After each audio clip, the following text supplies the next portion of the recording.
Pesan Tuhan dalam ibadah pagi hari ini, ibadah Jumat Agung tanggal 10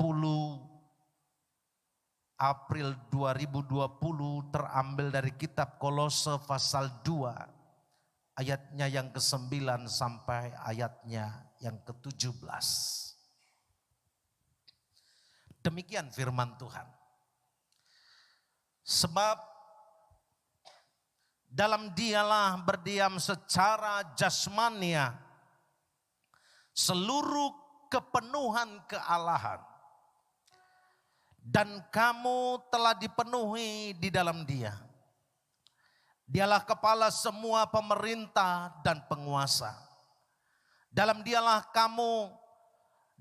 kamu telah disunat. Bukan dengan sunat yang dilakukan oleh manusia, tetapi dengan sunat Kristus yang terdiri dari penanggalan akan tubuh yang berdosa. Karena dengan dia kamu dikuburkan dalam baptisan, dan di dalam dia kamu turut dibangkitkan juga oleh kepercayaanmu kepada kerja kuasa Allah yang telah membangkitkan dia dari orang mati.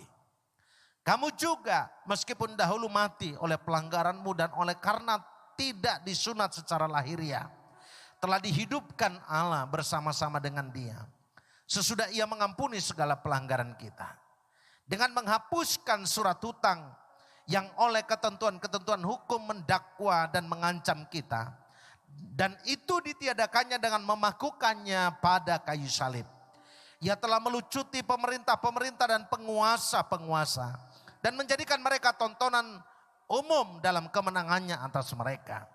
Karena itu janganlah kamu biarkan orang menghukum kamu mengenai makanan dan minuman. Atau mengenai hari raya, bulan baru ataupun hari sabat.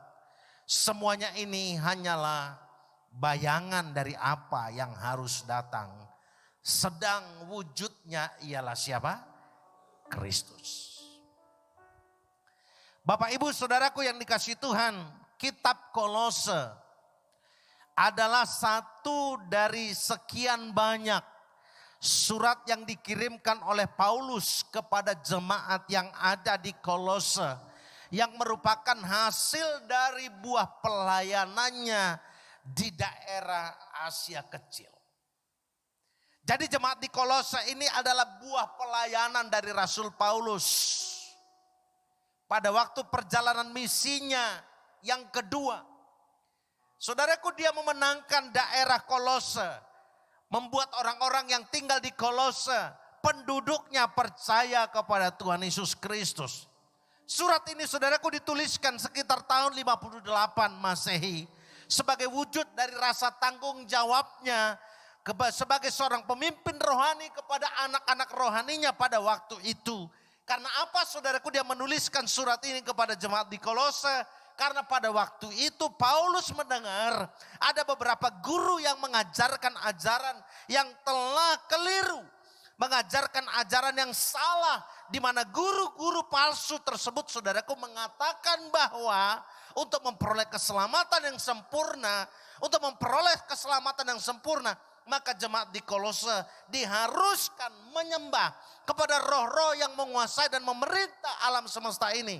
Selain itu juga mereka diharuskan kembali menjalankan peraturan-peraturan hukum Taurat. Berupa apa? Sunat. Dan menjauhi saudaraku larangan-larangan dan pantangan-pantangan yang sangat ditentang oleh hukum Taurat. Paulus datang. Paulus menuliskan suratnya. Dia saudaraku menunjukkan tanggung jawabnya secara rohani terhadap kekeliruan yang telah terjadi di tengah-tengah jemaat yang berupaya menghamiri konsep teologi yang ada dalam kehidupan jemaat di Kolose yang begitu lama dibangun oleh Rasul Paulus. Ternyata saudaraku guru-guru palsu ini mencoba untuk menghamiri, mencoba saudaraku untuk mengganggu kembali keyakinan iman orang-orang percaya yang ada di Kolose pada waktu itu. Dan memberikan sebuah penekanan yang cukup jelas kepada mereka tentang pengorbanan Kristus di atas kayu salib. Itulah sebabnya judul khotbah saya hari ini adalah The Glory of the Cross, keagungan atau kemuliaan daripada salib Kristus. Paulus mencoba, saudaraku dikasih Tuhan, mengajarkan kembali, merimain kembali kepada jemaat yang ada di Kolose, supaya mereka jangan mau terikut kepada pengajar-pengajar palsu itu, guru-guru palsu itu. Kembalilah kepada keselamatan yang saudaraku yang sudah diajarkan, yaitu melalui kematian Kristus di atas kayu salib. Dalam pasal inilah Bapak Ibu Saudaraku dikasih Tuhan, kita melihat kembali Rasul Paulus mencoba memberikan penekanan betapa agungnya karya Kristus di atas kayu salib. Karena saudaraku, disaliblah segala sesuatunya telah diselesaikan. Yang setuju katakan amin. Disaliblah segala sesuatunya diselesaikan oleh Tuhan Yesus Kristus, saudaraku. Sehingga setiap orang yang percaya kepadanya memperoleh keselamatan kekal. Apa gerangan yang terjadi di salib Kristus tersebut? Sehingga dia disebut sebagai karya maha agung dari penebusan Kristus terhadap dosa manusia. Saya ulangi, apa gerangan yang telah terjadi di salib Kristus tersebut sehingga dia disebut sebagai karya maha agung dari penebusan Kristus tersebut? Kalau kita membaca ayat per ayat, dari yang kita baca dari kitab Kolose pasal yang kedua ayat 11 sampai 17. Maka yang pertama saudaraku dikasih Tuhan, salib itu, kematian Kristus di atas kayu salib itu adalah merupakan penggenapan dari tuntutan hukum Taurat. Apa yang tidak bisa dikerjakan oleh manusia, dengan diberikannya hukum Taurat kepada umat manusia, maka saudaraku itu sudah dikerjakan Tuhan Yesus di atas kayu salib. Makanya dalam ayat 11 dari pembacaan itu berkata, dalam dia, maksudnya dalam Kristus kamu telah disunat. Bukan dengan sunat yang dilakukan oleh manusia, tetapi dengan sunat Kristus yang terdiri dari penanggalan akan tubuh yang berdosa. Perhatikan kata sunat. Sampai saat ini orang beragama Yahudi diwajibkan untuk melakukan sunat secara lahiriah. Guru-guru palsu mencoba datang kepada jemaat di Kolose supaya mereka kembali lagi untuk melakukan hukum-hukum yang sudah diajarkan oleh nenek moyang mereka melalui Musa. Kembalilah. Kamu harus disunat, kamu harus melakukan hukum Sabat. Ada begitu banyak, saudara tahu ke hukum Yahudi itu. Dari 10 hukum Taurat yang diberikan Tuhan di atas puncak gunung Sinai. 10 hukum itu saudaraku dijabarkan menjadi 613 hukum. Berapa? 613 hukum. Ada hukum saudaraku ibadah. Ada hukum masyarakat sosial dan lain sebagainya diatur sedemikian rupa. 613 hukum dan setiap orang Yahudi diwajibkan melakukan itu, tidak boleh bercacat dan tidak boleh bercela. Sunat, hukum Sabat. Bapak Ibu Saudaraku dikasihi Tuhan. Tetapi dengan kematian Kristus di atas kayu salib, kita tidak perlu mengerjakan hal-hal yang lahiriah itu lagi.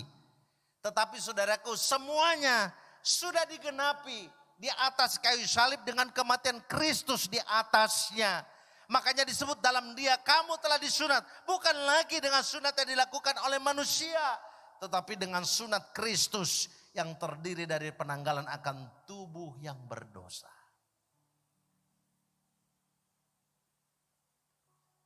Roma pasal 8 ayat 3 sampai 4 berkata, sebab apa yang tidak mungkin dilakukan oleh hukum Taurat, karena tak berdaya oleh daging, telah dilakukan oleh Allah dengan jalan mengutus anaknya sendiri dalam daging, yang serupa dengan daging, yang dikuasai dosa karena dosa.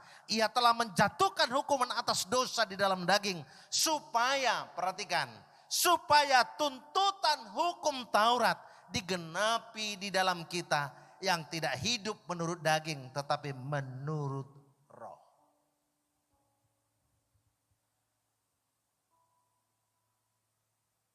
Bapak Ibu, jelas sekali dikatakan supaya tuntutan hukum Taurat digenapi di dalam kita. Coba tuntutan hukum Taurat itu banyak Bapak Ibu. Banyak sekali. Mata ganti mata, gigi ganti gigi. Kalau Bapak Ibu bayangkan betapa sulitnya melakukan hukum Taurat. Betapa sulitnya, saya percaya tidak satu manusia pun Bapak Ibu yang bisa melakukannya sempurna. Termasuk yang berbicara. Tapi puji Tuhan berita baiknya. Ternyata saudaraku 2020 tahun yang lalu. Yesus telah naik ke atas bukit Golgota. Untuk menyelesaikan tuntutan hukum Taurat itu.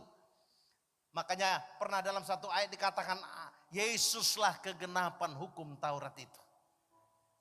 Amin. Dan hukum Taurat itu saudaraku dicakup dalam satu kalimat. Dalam kitab Matius pasal yang ke-22. Ayat 37 sampai 40. Dikatakan kasihilah Tuhan Allahmu dengan segenap hatimu. Dengan segenap jiwamu, dengan segenap kekuatanmu. Dan kasihilah sesamamu manusia seperti dirimu sendiri. Kalau saudara membaca ayat 40-nya, itu yang penting. Itu yang penting. Dikatakan dalam ayat itu, pada kedua hukum inilah tergantung seluruh hukum Taurat dan kitab para nabi. Saudara bisa bayangkan enggak? 613 hukum Yahudi tadi yang diberikan di atas puncak gunung Sinai melalui 10 hukum di 2 loh batu itu. Ternyata saudaraku setelah disimpulkan itu hanya 2. Kasihi Tuhan Allahmu dengan segenap hatimu, dengan segenap jiwamu, dengan segenap kekuatanmu. Dan kasihilah sesamamu manusia seperti dirimu sendiri. Makanya kalau saudara lihat bentuk salib. Ada yang vertikal, ada yang horizontal. Artinya kalau saudara sebagai warga Kristen, saudara seorang penyembah yang hebat, saudara seorang pemuji yang hebat, saudara orang yang betul-betul punya hubungan yang dekat dengan Tuhan. Tetapi engkau gagal mengasihi sesama manusia. Maka hukum Taurat itu batal demi hukum. Atau sebaliknya, saudara begitu sosial. Saudara begitu mengasihi sesamamu. Engkau sangat sakit, engkau sangat pantang melihat orang yang saudaraku dikasih Tuhan menderita di sekelilingmu. Tetanggamu, orang-orang di sekitarmu. Engkau paling tidak tahan untuk melihat mereka. Untuk segera menolong saudara mereka dengan apapun apa yang ada pada diri saudara. Saudara bersegera menolong mereka, memberikan bantuan kepada mereka. Tetapi engkau tidak pernah beribadah kepada Tuhan. Maka apa yang kau yakini itu batal demi hukum. Makanya hukum vertikal dan hukum horizontal harus berjalan seiring, sejalan. Yang setuju katakan amin.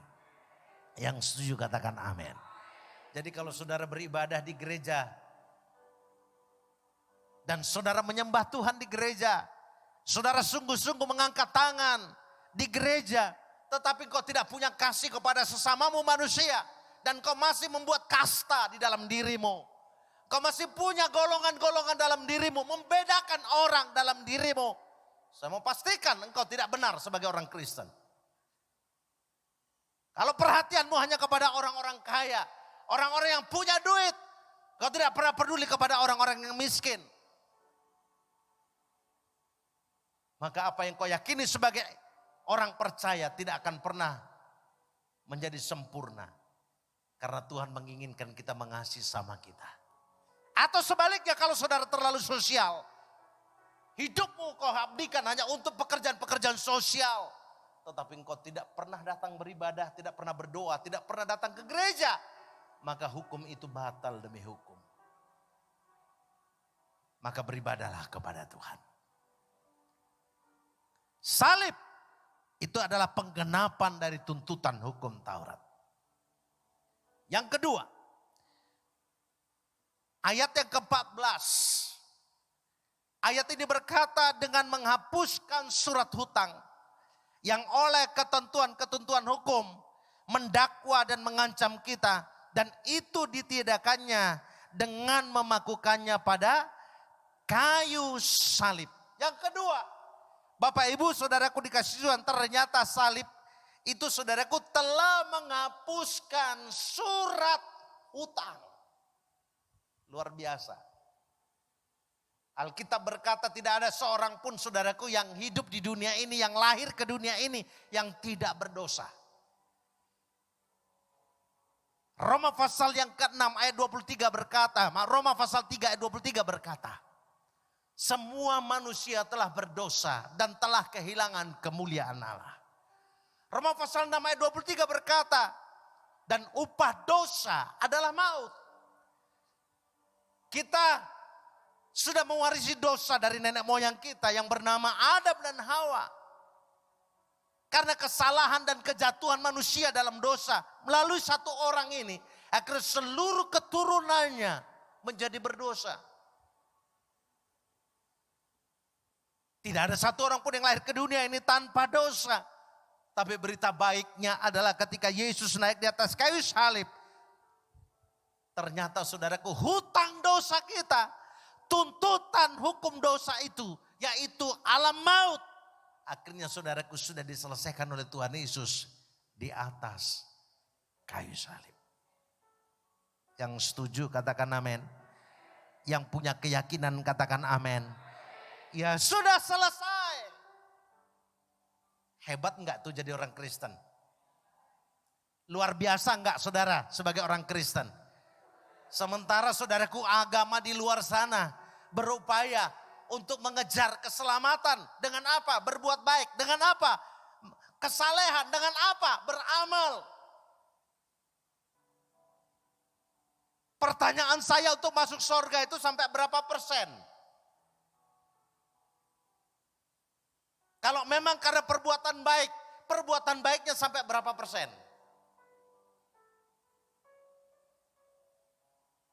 Siapa yang tahu? Kita nggak tahu saudaraku sampai berapa persen baru Tuhan katakan nilainya benar. Tapi saya percaya tidak ada. Karena Alkitab berkata jelas sekali dalam kitab Yesaya, perbuatan baikmu itu seperti kain kotor. Perbuatan baik kita seperti kain kotor. Itulah sebabnya karena dia tahu kita nggak bisa saudaraku menyelesaikan persoalan yang paling hakiki ini. Kita nggak bisa menyelesaikan hutang dosa kita. Maka hutang dosa kita sudah dilunaskan oleh Tuhan Yesus Kristus. Dan saudaraku, di kwitansi atau di hutang itu, di surat hutang itu dicap sama Tuhan Yesus Kristus apa? Lunas. Luar biasa. Hebat nggak Tuhan? Lunas.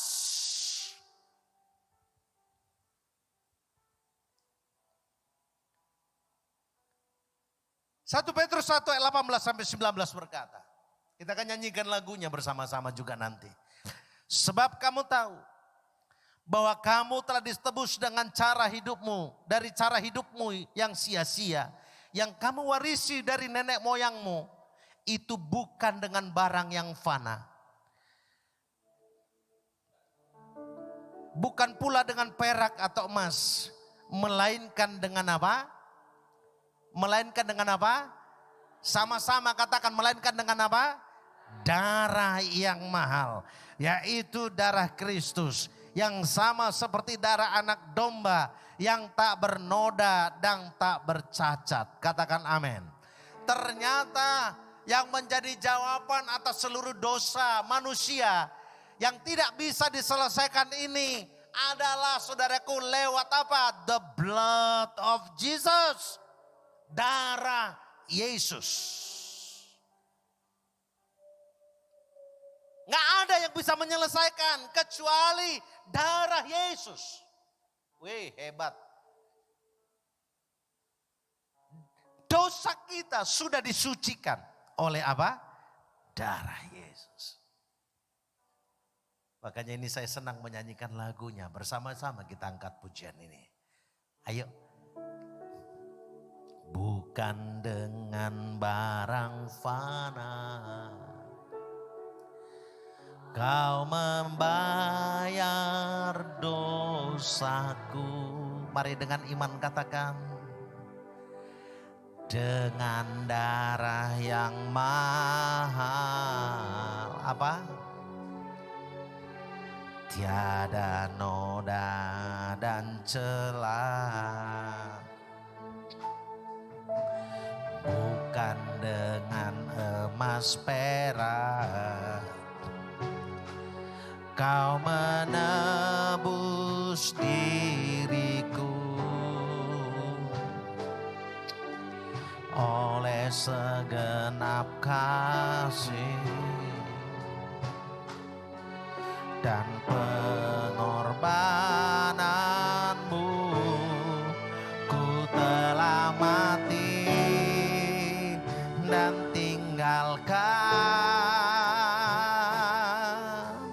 cara hidupku yang lama. Semuanya sia-sia dan tak berarti lagi. Hidup ini ku letakkan pada mesbah-Mu ya Tuhan. Jadilah padaku seperti yang Kau ingini. Ku telah mati dan tinggalkan cara hidupku yang lama. Telah mati dan tinggalkan cara hidupku yang lama.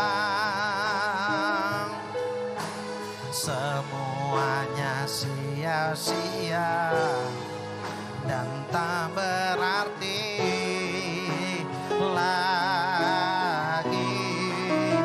Hidup ini ku letakkan pada mesbah-Mu ya Tuhan. Jadilah padaku seperti yang Kau ingini. Jadilah padaku seperti yang Kau ingini. Jadilah padaku seperti yang Kau ingini. Mari berikan tepuk tangan bagi Tuhan. Haleluya. Yang ketiga, Kolose pasal 2 ayat yang ke-15. Apa gerangan yang telah terjadi di salib sehingga dia disebut sebagai karya agung dari penebusan Kristus. Yang ketiga, karena di salib Tuhan telah melucuti pemerintahan iblis. Ayat 15 berkata, Ia telah melucuti pemerintah-pemerintah dan penguasa-penguasa dan menjadikan mereka tontonan umum dalam kemenangannya atas mereka. Katakan amin. Katakan amin. Ternyata Bapak Ibu Saudaraku dikasihi Tuhan, kematian Yesus di atas kayu salib, Dia telah melucuti pemerintah-pemerintah dan penguasa-penguasa dan menjadikan mereka menjadi tontonan umum dalam kemenangannya atas mereka. Saudaraku, pada zaman-zaman gereja mula-mula, orang-orang Kristen itu diburu, dikejar. Karena dianggap orang-orang Kristen itu adalah ajaran sesat. Pada pemerintahan Raja Romawi, orang-orang Kristen saudaraku dikasih Tuhan, ada yang dibakar hidup-hidup, dijadikan obor pada malam hari. Orang Kristen kerap dipersalahkan, dipenjara, disiksa. Dan tidak jarang saudaraku dikasih orang yang ditangkap ini. Apa yang terjadi? Mereka dimasukkan ke dalam sebuah stadium. Dan kemudian saudaraku, mereka dijadikan tontonan. Karena singa-singa kelaparan dilepaskan. Dalam keadaan saudaraku mereka ditelanjangi, dilucuti. Mereka ditertawai saudaraku karena ada singa-singa kelaparan yang mengejar mereka. Dan kemudian mereka ditangkap dan dicabik-cabik. Raja-raja yang ada pada waktu itu dan pembesar-pembesar yang menonton itu. Mereka tertawa. Memang pada waktu itu saudaraku kekristenan seolah-olah ada dalam kekelaman yang begitu hebat. Tetapi saya percaya dalam sejarah kehidupan orang Kristen, Tuhan Yesus selalu mengendalikannya. Dan Tuhan Yesus selalu berdaulat saudaraku di atas semua peristiwa yang terjadi.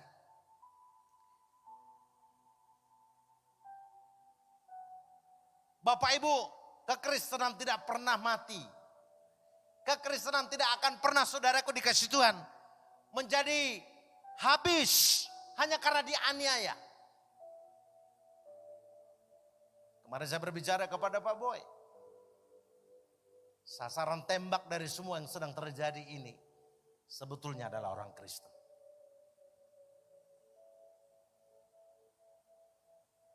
Coba lihat. Ketika pertama kemarin kita mendengar bahwa penyebaran virus COVID-19 ini terjadi saudaraku lewat apa? Droplet. Kalau orang bersin. Kemudian saudaraku cairan-cairan yang keluar dari mulut ataupun dari hidungnya itu menempel di tangan kita. Baru kemudian itu bisa menyebabkan kita terjangkit dengan virus COVID tersebut. Beberapa hari yang lalu WHO mengumumkan lagi, sudah berubah lagi. Katanya bukan hanya lewat droplet, tetapi saudaraku pada waktu orang bersin, ya, kemudian saudaraku, cairan itu, kemudian kumannya atau virusnya itu sedang mengambang di udara selama 8 jam. Makanya mulai dari 3-4 hari yang lalu diumumkan seluruh orang yang ada di Indonesia harus memakai masker kemana-mana. Berubah lagi kan? Ketakutan menghantui. Betul. Saya tahu bahwa COVID-19 itu saudaraku telah membunuh semua orang-orang tidak pandang bulu dari profesi manapun. Termasuk perawat, dokter, bahkan pendeta, pejabat. Saya tahu saudaraku bahwa tingkat penyebarannya begitu kuat dan begitu tinggi. Sasaran tembaknya orang-orang percaya. Pertanyaannya, maukah engkau tetap dihantui oleh ketakutan itu? Makanya saya nggak paksa. Silakan Bapak Ibu yang mau beribadah di gereja, ayo datang. Yang mau tetap di rumah, ayo silakan, nggak masalah. Karena itu tergantung ukuran iman masing-masing. Tapi yang saya tahu, pemerintahan iblis sudah dilucuti. Pemerintahan iblis sudah dilucuti. Pemerintahan setan sudah dilucuti. Itu sebabnya saudaraku dikasih Tuhan, gak usah takut. Pada waktu Yesus disalibkan, dia tergantung di atas kayu salib. Proses demi proses dijalani. Mulai penangkapan saudaraku. Di Taman Getsemani pagi-pagi sekali ketika masih hari gelap. Serdadu Romawi yang dikomandoi oleh Yudas Iskariot datang menangkap Tuhan Yesus. Membawanya ke rumah imam besar Kayafas, imam agung Kayafas. Yesus sempat disiksa di sana. Saya sudah masuk sampai ke penjaranya, tempat Yesus disiksa itu. Saudara tahu, dia tempatnya di bawah. Persis di atas rumah itu saudaraku ada rumah imam besar Kayafas. Dan ada lubang dari atasnya saudaraku, tempat di mana Yesus dipenjara. Dan Kayafas melihatnya dari atas.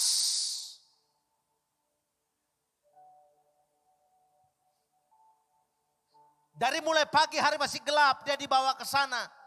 Untuk meminta apa gerangan saudaraku yang menjadi pertimbangan imam besar Kayafas tentang orang ini. Tentang Yesus. Dia di penjara. Kemudian saudaraku sampai pukul 9 dia kemudian diambil dari penjara itu. Dan saudaraku dibawa sampai ke rumah Pontius Pilatus yang menjadi wali negeri pada waktu itu. Karena yang menguasai saudaraku ke daerah Yudea pada zaman itu adalah Pontius Pilatus. Imam besar saudaraku tidak bisa mengambil keputusan. Imam besar Yahudi ini tidak berani mengambil keputusan. Kemudian dibawa ke rumah Pontius Pilatus. Sebagai penguasa Romawi pada waktu itu saudaraku di wilayah Yudea. Lewat berbagai pergumulan. Pontius Pilatus berkata, aku tidak menemukan kesalahan pada dirinya. Sampai akhirnya saudaraku dikasih Tuhan. Suara orang banyak berkata, salibkan dia, salibkan dia, salibkan dia. Bebaskan Barnabas, salibkan Yesus. Akhirnya saudaraku dikasih Tuhan, Pontius Pilatus tidak bisa berbuat apa-apa. Akhirnya saudaraku keputusan itu, Yesus harus disalib. Dia harus diikat, dia harus ditelanjangi, dan kemudian dia harus dicambuk. Di kepalanya ditaruh mahkota duri. Dan dia harus memikul salib lewat Via Dolorosa. Jalan salib itu. Sampai akhirnya dia saudaraku menyerahkan hidupnya di atas kayu salib.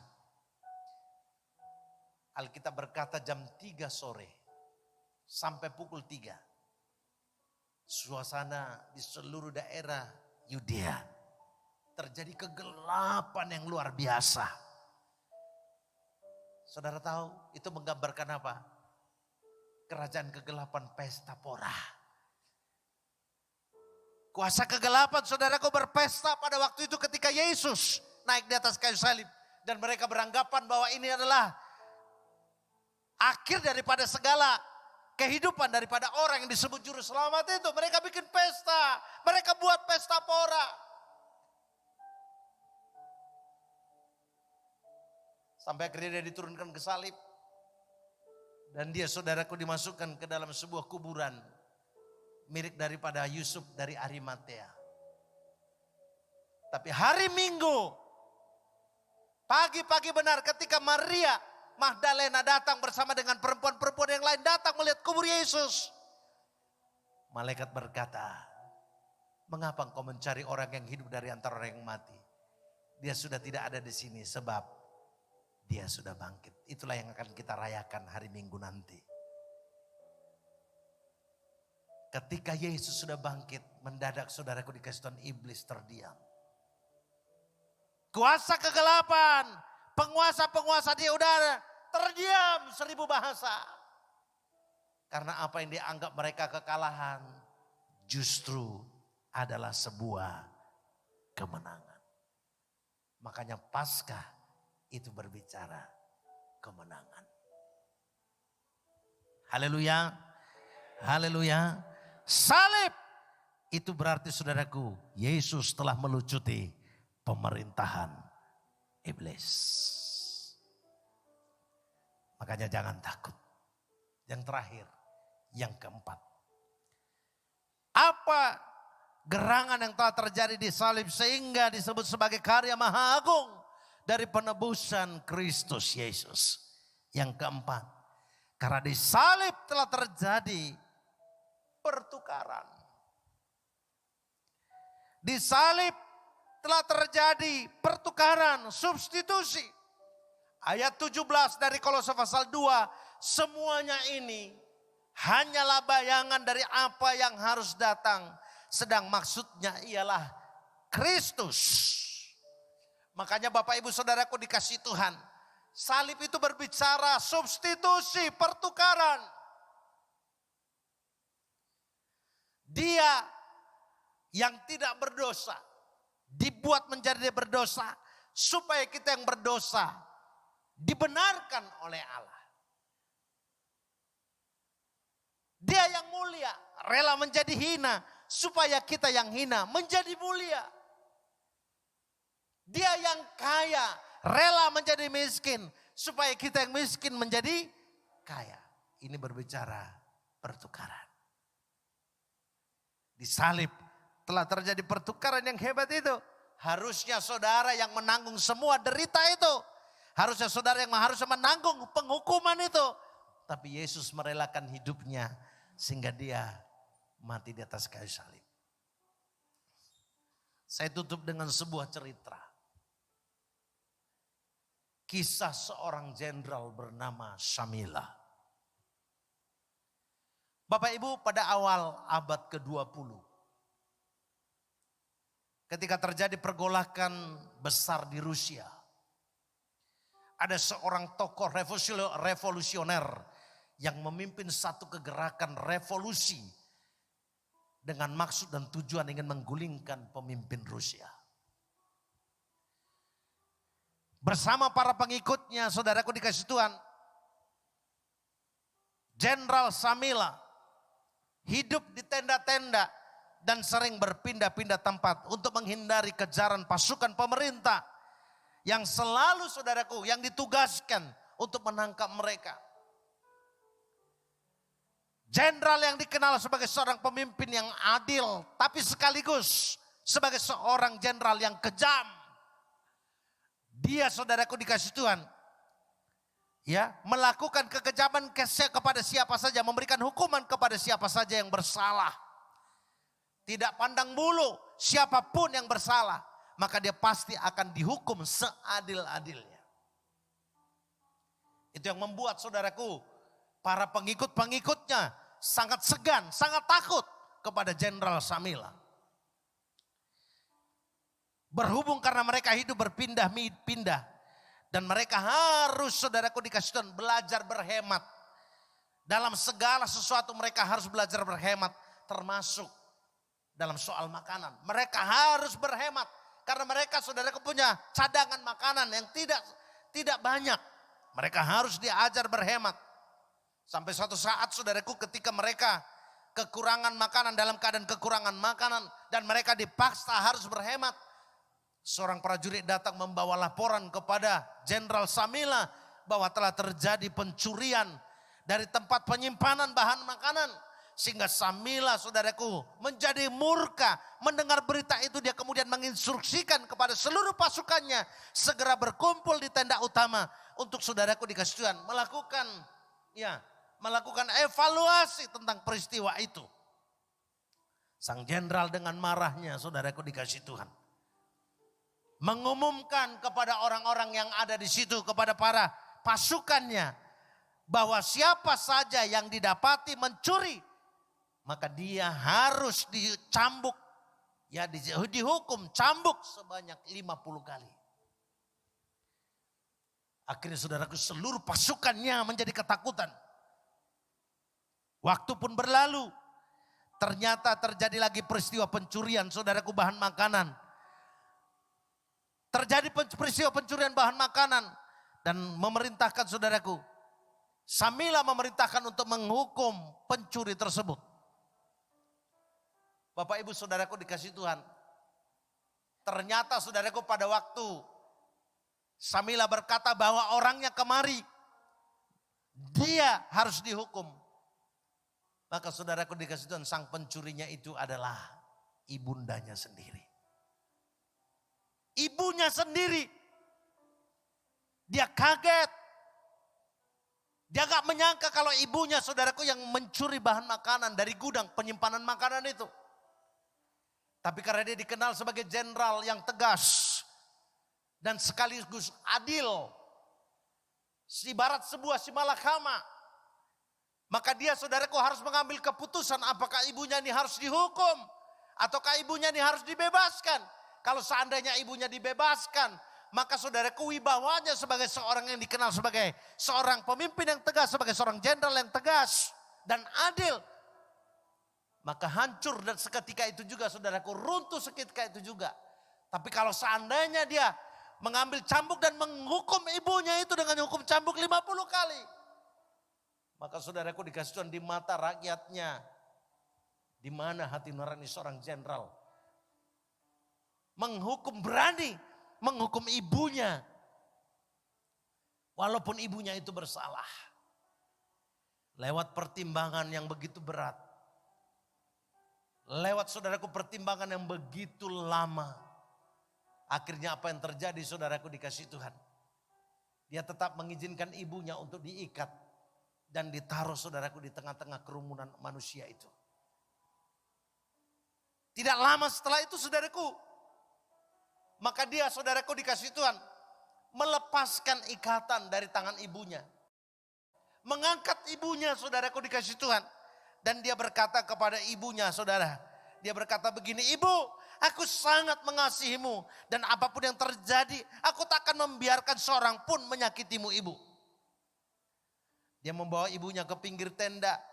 Membuka saudaraku baju kebesarannya. Dan mengenakannya kepada ibunya. Dan sesudah itu saudaraku, hal yang mengagetkan adalah Samila kemudian membuka seluruh pakaiannya dan berjalan ke tengah-tengah kerumunan orang tersebut dan berlutut dan berkata kepada algojonya, hukumlah aku menggantikan ibuku. Sang algojo dengan perasaan berat, tapi dia harus terpaksa melakukan cambukan itu sebanyak 50 kali. Menggantikan hukuman yang harusnya ibunya itu tanggung. Bapak Ibu, saudaraku dikasih Tuhan. Seperti itulah kasih Kristus kepada kita. Harusnya kitalah yang dihukum. Harusnya kitalah yang dicambuk. Harusnya kitalah yang mendapatkan penderitaan kekal itu. Tetapi saudaraku lewat kasih Kristus akhirnya kita pun dibebaskan dan Yesus menggantikan kita di atas kayu salib. Luar biasa kasih Tuhan. Itulah peristiwa yang kita peringati hari ini. Itulah sebabnya saudaraku dikasih Tuhan, mari kita lebih lagi mencintai Dia, mengasihi Dia, sebab Dia sudah berkorban bagi kita. Mari bangkit berdiri bersama-sama.